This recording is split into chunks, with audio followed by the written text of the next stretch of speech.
Olá, Deus abençoe a sua vida, Deus abençoe esse dia. Vamos ler mais 3 capítulos da Bíblia, Evangelho de Mateus, capítulo 10, 11 e 12 do dia de hoje. Capítulo 10, o que temos aqui? Nós temos aqui a missão dos 12. Jesus envia os 12 discípulos em missão. Verso 1, verso 4, do verso 1 ao verso 4, nós temos aqui o chamado dos discípulos. Jesus escolhe e nomeia os 12 apóstolos. E Jesus vai dar-lhes autoridade sobre espíritos impuros para curar doenças. Os apóstolos incluem aqui Pedro, André, Tiago, João, Mateus e os outros. A lista está aqui do verso 2 até o verso 4. A lista desses homens. Do verso 5 até o verso 15, nós temos as instruções para essa missão. Isso é muito interessante, porque Jesus dá instruções detalhadas sobre a missão.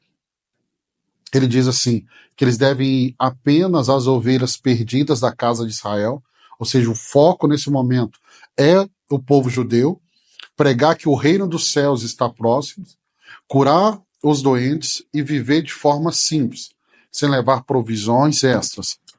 Ele também adverte sobre a rejeição e como lidar com essa rejeição.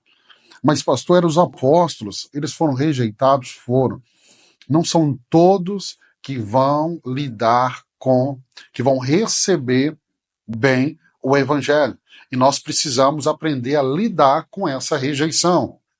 Verso 16 até o verso 25, Jesus traz um aviso sobre as perseguições. Isso é muito interessante. Verso 26, portanto, não tenha medo deles, não há nada escondido que não venha a ser revelado, nem oculto que não venha a se tornar conhecido. Então nós vamos ver aqui, Jesus adverte os discípulos sobre a perseguição que enfrentarão, e aí Jesus diz que Jesus os envia como ovelhas no meio de lobos. E aí Jesus vai encorajá-los a serem prudentes como a serpente e simples como as pombas.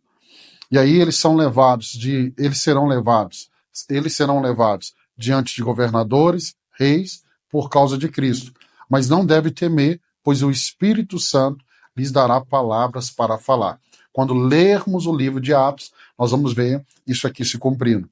Então perceba, Jesus chama os 12 discípulos, 12 apóstolos e fala com eles. Vocês serão perseguidos. Então hoje, entenda, pastor, eu estou sendo perseguido por causa da minha fé.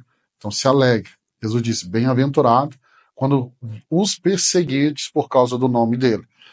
Verso 26, 31, então temos esse encorajamento, né? Para não temer as perseguições. Então tem um encorajamento aqui, né? Jesus diz, não tema quem vai matar o corpo, né? Mas devemos temer aqueles que podem lançar a nossa alma no inferno. Então ele fala também sobre o cuidado de Deus pelos discípulos, e essa certeza que nós temos. E aí vamos para o verso 32 ao verso 39. O que temos aqui? A necessidade de confessar Cristo. Jesus enfatiza a importância de confessar seu nome diante dos homens. Todo ser humano, todo homem, toda mulher na terra precisa confessar o nome de Cristo. Se não confessar o nome de Cristo, esse não é salvo. E aí ele também adverte que seguir a Cristo pode trazer divisões, até mesmo entre membros da família. Mas os discípulos devem amar a Cristo acima de tudo. Então isso é uma realidade que eu vejo acontecendo sempre. A pessoa se converte, a pessoa se volta para Cristo e ela começa a viver até mesmo perseguições dentro da sua casa. E aí, verso 40 ao verso 42, terminando o capítulo 10, Jesus promete que aqueles que receberem seus discípulos, mesmo dando um copo de água fria, não perderão a sua recompensa. Gente, Deus trabalha muito com a recompensa. Nós vamos ver isso.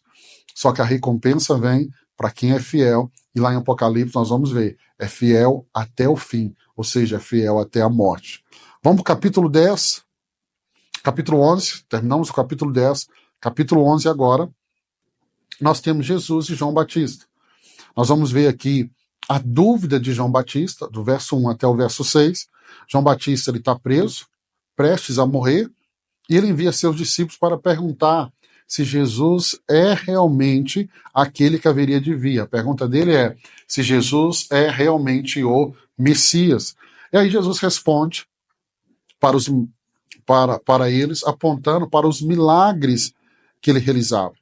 Porque Jesus está citando aqui Isaías capítulo 35, versos 5 e 6, que mostra que ele cumpre as promessas messiânicas. Você que está lendo comigo há mais tempo, lê o livro de Isaías, você vai lembrar que eu falei que o livro de Isaías é o livro mais messiânico. Então nós temos muita citação de Mateus aqui do livro de Isaías. Por quê? Porque Mateus quer apresentar Jesus como Messias para o judeu. Ok? Vamos ver do verso 7 ao verso 15. Aí nós temos o discurso de Jesus falando da grandeza de João Batista. Ele fala dos homens nascidos de uma mulher. Então ele está falando de Caim, que foi o primeiro homem que nasceu de uma mulher, nasceu de Eva, até João Batista. João Batista é o maior. E aí Jesus elogia João Batista como o maior de todos os homens nascidos de mulher. O que ele está dizendo? Que João Batista é maior do que Davi, maior do que Abraão, maior do que Moisés, maior do que todos. Ok? Mas afirma também que o menor no reino dos céus é maior do que ele. Então ele coloca João Batista como o maior de todos os homens até aquele momento, mas ele fala, o menor no reino de Deus é maior do que João Batista. E aí Jesus destaca o papel único de João como aquele que seria o precursor, o preparador do caminho para Jesus. Quando nós vamos do verso 16 ao verso 19, nós vamos ver a indiferença das pessoas. Jesus fala dessa indiferença de uma forma até mesmo poética, quando você vê aqui o verso 17. Aí Jesus compara as pessoas daquela geração a crianças caprichosas, que rejeitaram tanto João Batista, por seu estilo de vida austero, quanto Jesus, por sua atitude de graça. Então ele está mostrando que veio João Batista de uma forma, Jesus veio de outra, mas na verdade essa geração, que é a geração do tempo dele, ele está dizendo, são como crianças, não conseguem perceber o que está acontecendo. Do verso 20 até o verso 24, nós temos o julgamento das cidades que não se arrependeram. E aí ele fala, ai das cidades que não se arrependeram. E aí ele vai falar aqui de Corazim, Betsaida, Cafarnaum, que foram cidades onde Jesus operou muitos milagres, mas elas não responderam a esses milagres. Então Jesus repreende Corazim, Betsaida e Cafarnaum, porque não se arrependeram, apesar dos milagres que Jesus operou nelas. Isso demonstra, claro, que o juízo sobre elas será mais severo do que o juízo sobre Tiro, Sidom e Sodoma. Sodoma, vemos lá em Gênesis, Tiro e Sidom. Você vai lembrar que nós falamos muito ali no final de Jeremias, no final dos profetas menores, de profecias contra essas cidades. Agora, por que o juízo vai ser tão severo sobre essas cidades? Porque elas viram o milagre, mas não creram. Ou seja, o milagre é uma bênção, o milagre é um privilégio, mas ele carrega consigo responsabilidades. Ok? Aí, quando vamos para o verso 25 e 30, temos o convite de Jesus aos cansados e oprimidos. É um texto muito lindo, né? Jesus ora agradecendo ao Pai por revelar o mistério do reino aos pequeninos, e ele convida os cansados e sobrecarregados a virem a ele, oferecendo-lhe descanso da sua alma. Vamos para o capítulo 12. Capítulo 12, começa do verso 1 até o verso 14, Jesus e o sábado. Os fariseus, a seita dos fariseus, vão acusar os discípulos de Jesus de violarem o sábado e de colherem espigas.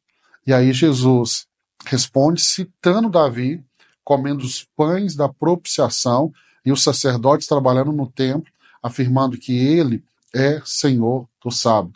Quando Deus estabeleceu o sábado, foi para que o homem descansasse no sábado. Ou seja, era para que o sábado fosse um dia para servir o homem, não o homem se tornar escravo do sábado. Verso 15 ao 21, nós temos aqui o servo escolhido de Deus, ok? O servo escolhido de Deus, Jesus se retira, mas continua curando, cumprindo a profecia de Isaías, capítulo 42, verso 1 e 4 aqui, sobre o servo de Deus que traria justiça às nações, né? Então, ele cita aqui de forma tão clara, a partir do verso 18 até o verso 21, Isaías 42, verso 1 e 4. Do verso 22 até o verso 32, nós temos Jesus expulsando demônios, Jesus cura o endemoniado cego e mudo, mas os fariseus atribuem seu poder a Beelzebub. E Jesus refuta essa acusação como? Explicando que um reino dividido não pode subsistir. E aí ele adverte que o pecado imperdoável é o pecado da blasfêmia do Espírito Santo. É eu falar contra o Espírito Santo. É eu atribuir uma obra que é do Espírito Santo a Beelzebub. Verso 33 ao 37, Jesus fala da árvore e os seus frutos. Jesus ensina que a árvore é conhecida pelos seus frutos e adverte sobre o julgamento pela palavra, pois a boca fala do que está cheio no coração. Verso 38 ao verso 42, nós temos aqui eles pedindo um sinal, os escribas e fariseus pedem um sinal, e Jesus responde que o único sinal que lhe será dado é o sinal de Jonas, referindo à sua morte e ressurreição. Você vai lembrar da história de Jonas, 3 dias no ventre de um peixe. Então, Jesus aponta para a sua morte e ressurreição, que é os 3 dias que ele fica morto até a sua ressurreição. E aí, quando vamos para o verso 43, até o verso finais aqui, ok? Até os versos finais, o que nós encontramos? O pedido de um sinal, nós já vimos, e a volta do espírito imundo, né? Vamos ver o verso 43 aqui, ó. Quando o espírito imundo sai de um homem, passa por lugares áridos, procurando descanso. Como não encontra, diz: voltarei para a casa de onde saí. Chegando, encontra a casa desocupada, varrida e ordenada. Então ele fala do retorno desse espírito imundo. Jesus adverte que após a expulsão de um espírito maligno, se a pessoa não estiver cheia do Espírito Santo, o espírito pode voltar com mais força, ok? Mais força. O que ele está nos ensinando? Se eu quero libertar uma pessoa, eu não devo apenas orar, mas eu devo apresentar o evangelho. Porque quando eu oro, eu posso estar apenas expulsando o demônio, esvaziando a casa, mas essa casa precisa ser preenchida. E aí o capítulo 12 termina falando sobre a mãe e os irmãos de Jesus. Pastor, Maria teve outros filhos? Sim. Ela teve esses filhos de quem? Do seu marido José. Jesus nasceu por meio do Espírito Santo, mas os irmãos de Jesus foi Maria e José. Terminamos o capítulo 12. Parabéns por chegar até aqui. Vamos avançando. Amanhã, se Deus permitir, eu vou estar aqui com você para a gente ler mais 3 capítulos da Bíblia. Deus abençoe a sua vida.